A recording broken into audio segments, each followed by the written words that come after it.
Willie mentioned Greenland. The White House says President Trump is discussing a range of options to obtain that island. In a statement yesterday, White House Press Secretary Caroline Leavitt wrote in part, President Trump has made it well known that acquiring Greenland is a national security priority of the United States. Utilizing the U.S. military is always an option at the commander-in-chief's disposal.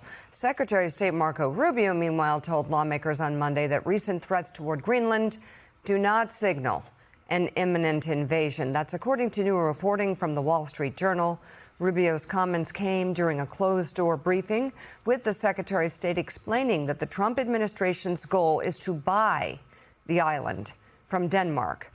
The paper reports that Rubio's remarks were in response to Senate Minority Leader Chuck Schumer asking if the administration was planning to use military force in other places, including Mexico and Greenland. Rubio played down the idea that the United States could seize Greenland by force, according to people familiar with the briefing.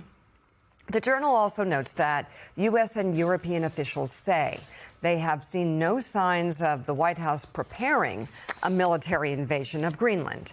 Meanwhile, European leaders yesterday showed support for Greenland, releasing a joint statement saying the island belongs to its people and stressing that security in the Arctic must be achieved collectively with NATO allies, including the United States. It comes after Denmark's prime minister on Monday warned that an American takeover of Greenland would amount to the end of NATO. The Wall Street Journal's editorial board is writing about this morning in a piece titled Invade Greenland? Why? The piece writes the invasion talk is probably Trumpian bluster to prod a negotiation to buy the island or end up with some other expanded U.S. presence. But even the suggestion of force is damaging America's interest across the Atlantic. Danish Prime Minister Frederiksen was candid that, quote, if the United States chooses to attack another NATO country militarily, then everything will come to an end, including NATO.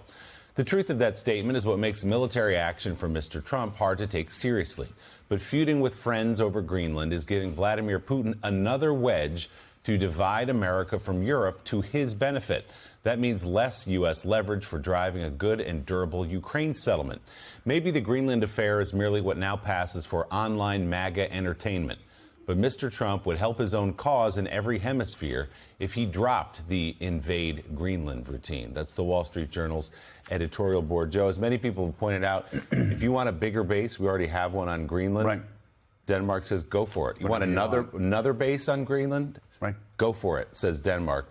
It's unnecessary to threaten them with military force rather than to talk to them, to negotiate with them, or even to attempt to buy the island. No, it's insanity. And the fact is that they are good NATO partners of ours. So you can't even claim that it's damaging to America's national security interest because, well, they're our NATO ally. So it is, and the White House yesterday, John, saying that invading Greenland has always been an option. No, it's not an option unless you are absolutely insane, unless you want to turn your back on what the United States of America has been doing since 1945, which has created, let me say this again for idiots out there that say, oh, well, America's been suckers.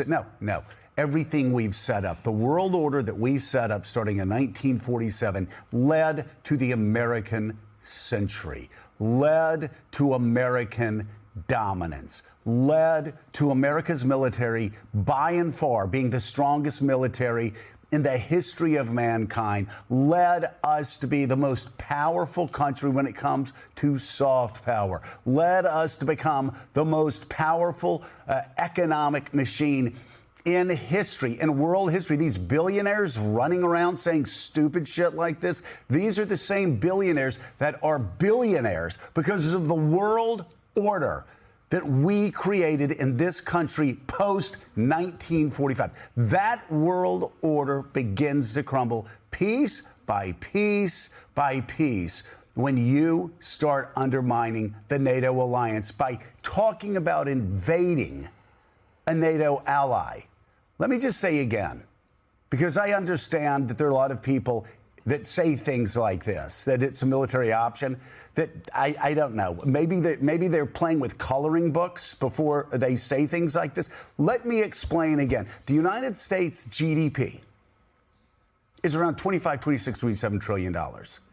Europe's, the EU's GDP is around 23, 24, 25 trillion dollars.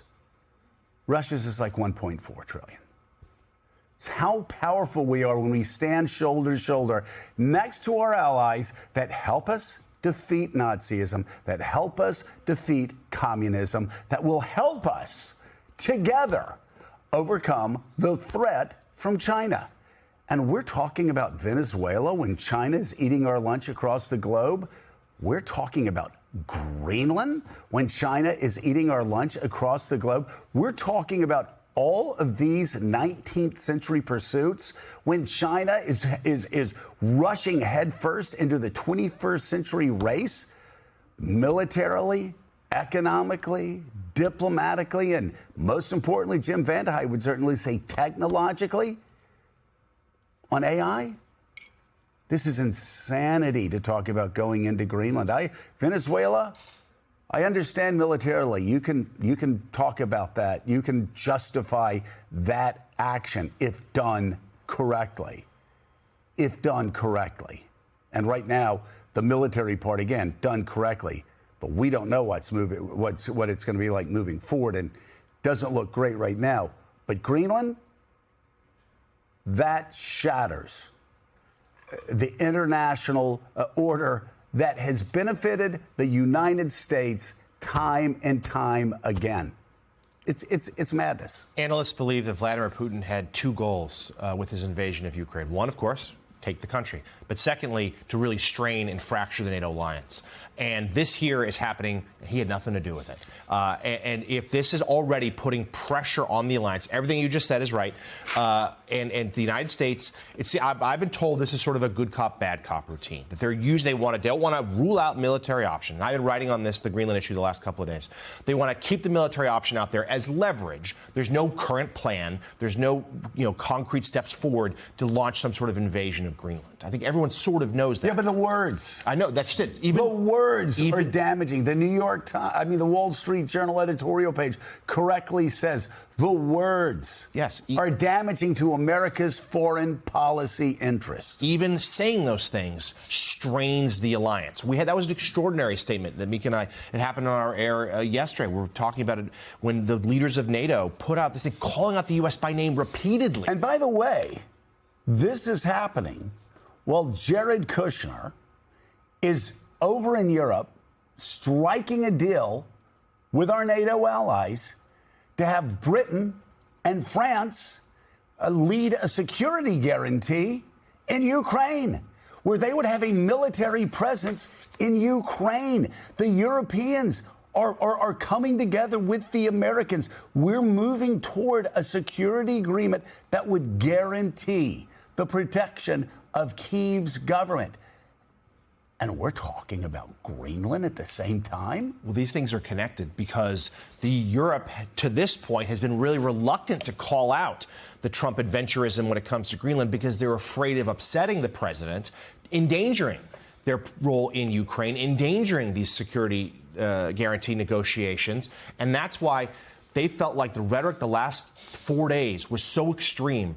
They were willing to take the risk of upsetting President Trump by putting out the statement yesterday, saying Greenland's sovereignty, Denmark/Greenland's sovereignty must be respected. And I think we will see, though, an effort from the United States, even if military option remains just a threat and not actually something concrete. They're going to put a lot of pressure on there to cash bonuses, stage an election, referendum, whatever it might be, to try to acquire Greenland. And even that, even if there's never boots on the ground, even if there's no military deployed, is going, because Denmark's made clear Greenland is not for sale. Greenland is not available. So even trying these things going to put an extraordinary amount of strain on this all too important alliance. Yeah, all right. we would be so much better off if the map showed Greenland at its natural size. Yes. You show that map looks really big.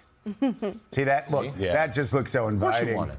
Yeah, so who wouldn't want that, right? It's not that big. The president sees that It's the size of the United States, bigger than the United States. We need to have that. But when it's flat on the map. But exactly. 56,000 people. We've Yeah. just scratched